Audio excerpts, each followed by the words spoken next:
প্রিয় দর্শক আসসালামু আলাইকুম। Welcome back to my channel delicious cooking by Tahira. আজকের পর্বে আপনাদেরকে 2 কাপ ময়দা দিয়ে মিষ্টির দোকানের মতো পারফেক্ট মুচমুচে নিমকি রেসিপি তৈরি করে দেখাবো। আশা করছি বরাবরের মতো আমার আজকের রেসিপি আপনাদের কাছে অনেক ভালো লাগবে। তো চলুন দর্শক, এই রেসিপির পুরো প্রস্তুত প্রণালী শুরু থেকে শেষ পর্যন্ত।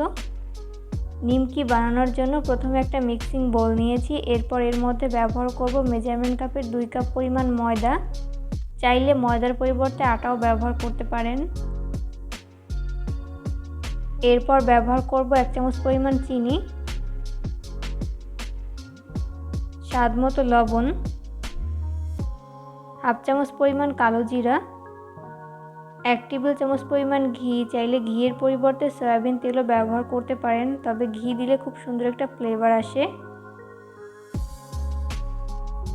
এরপর এই সমস্ত উপকরণগুলোকে হাতের সাহায্যে খুব ভালো করে মিশিয়ে নিব।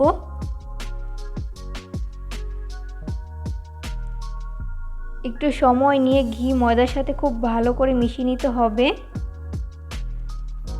মেশাতে মেশাতে একটা পর্যায়ে দেখা যাবে যে এই মিশ্রণটি মুঠো করলে দলা পেকে আসছে আর চাপ দিলে ভেঙে যাচ্ছে। ওই পর্যায়ে বুঝতে হবে নিমকি বানানোর জন্য এই মিশ্রণটি একদম পারফেক্ট।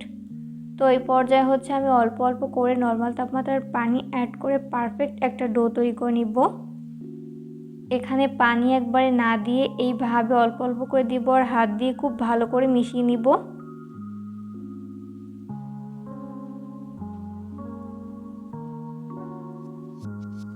তো মেশাতে মেশাতে এরকম সফট একটা ডো তৈরি করে নেওয়া হয়েছে। এরপর ঢাকনা লাগিয়ে 10 মিনিটের জন্য রেস্টে রেখে দিব। এরই মাঝে এই মিশ্রণটি পুরোপুরি সেট হয়ে যাবে। 10 মিনিট পর আমি ঢাকনা উঠিয়ে নিচ্ছি। এরপরে ময়দার মিশ্রণটিকে আমি আরও কিছুক্ষণের জন্য মথে নিব। যত ভালো মথা হবে নিমকি শেপগুলো ততই পারফেক্ট হবে। তো মথে নেওয়া হয়েছে। এরপরে মিশ্রণটিকে আমি 2টি অংশে ভাগ করে নিয়েছি। এরপর বেলার সুবিধার্থে আমি বোর্ডে সামান্য পরিমাণ ময়দা ছড়িয়ে দিলাম। এরপর ওখান থেকে একটা ডো নিয়েছি। এরপর উপরে আবারও সামান্য পরিমাণ ময়দা ছড়িয়ে দিলাম।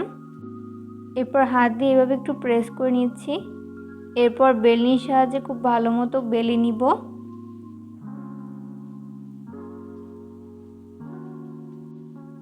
এখানে মোটামুটি বড় সাইজের পাতলা একটা রুটি বেলে নিতে হবে।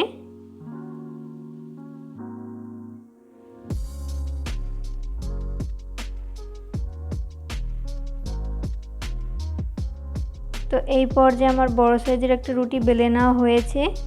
এরপর এর উপরে আমি 1 চামচ পরিমাণ সয়াবিন তেল দিয়ে দিচ্ছি। এরপর হাত দিয়ে এইভাবে রুটির চারপাশে মিশিয়ে নিচ্ছি।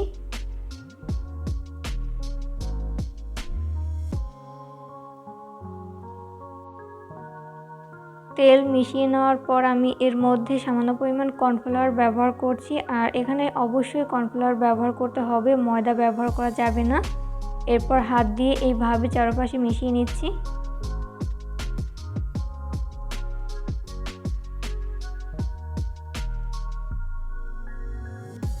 তো মিশিয়ে নেওয়া হয়েছে। এরপর আমি এইভাবে রোল তৈরি করে নিচ্ছি।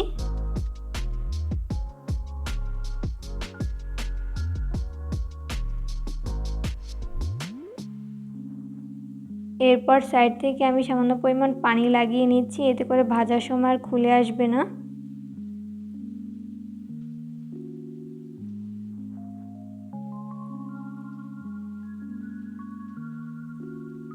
তো এই পর্যায়ে একটা রোল তৈরি করে নেওয়া হয়েছে। এরপর যেই কটা নিমকি তৈরি করে নিব ওইভাবে ছুরির সাহায্যে ভাগ করে নিচ্ছি।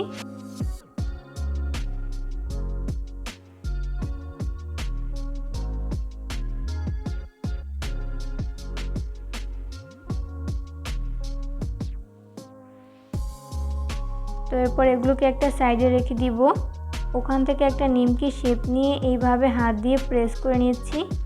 এরপর বেলনির সাহায্যে এইভাবে বেলে নিচ্ছি। খুবই আলতো হাতে বেলনির সাহায্যে বেলে এইভাবে ছোট একটা রুটি তৈরি করে নিয়েছি। এরপর আমি নিমকির শেপ তৈরি করে নিচ্ছি। কাজটা আমি কিভাবে করছি সেটা আমার হাতের দিকে লক্ষ্য করলেই বুঝতে পারবেন। এগুলো আসলে বলে দেওয়ার মতো কিছু নেই, আপনাদেরকে দেখে বুঝে নিতে হবে। তো তৈরি হয়ে গেল আমার একটা নিমকির শেপ। সেমভাবে আমি সবগুলো নিমকি তৈরি করে নিয়েছি। এরপর চলে যাব কিচেনে এই নিমকিগুলোকে ফ্রাই করতে। ওই জন্য চুলায় একটা ফ্রাই প্যান বসিয়ে দিয়েছি। এরপর এর মধ্যে পর্যাপ্ত পরিমাণ সয়াবিন তেল দিয়ে তেলটাকে মিডিয়াম আঁচে গরম করে একটি একটি করে নিমকি শেপ দিয়ে দিচ্ছি।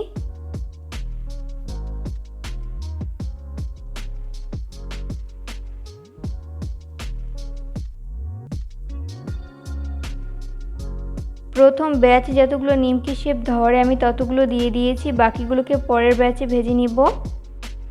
আর এই নিমকিগুলোকে অবশ্যই চুলার আঁচ মিডিয়াম ফ্লেমে রেখে ফ্রাই করে নিতে হবে, এতে করে দুই পাশ ভালো মতো কুকড হতে পারবে। যখন এক পাশ ভালো মতো ফ্রাই করে নেওয়া হবে ওই পর্যায়ে হচ্ছে উল্টে দিব অপর পাশটি ফ্রাই করে নেওয়ার জন্য। কোনোভাবেই চুলার আঁচ হাই ফ্লেমে রেখে এই নিমকিগুলোকে ভাজা যাবে না, সেক্ষেত্রে উপর থেকে খুব দ্রুত কালার চলে আসবে, তবে ভেতরটা ভালো মতো কুকড হবে না। উল্টে পাল্টে নিমকি শেপগুলো যখন দুই পাশ গোল্ডেন ব্রাউন কালার করে ভেজে নেওয়া হবে ওই পর্যায়ে হচ্ছে আমি তেল ঝরিয়ে তেল ছেঁকে উঠিয়ে নিব।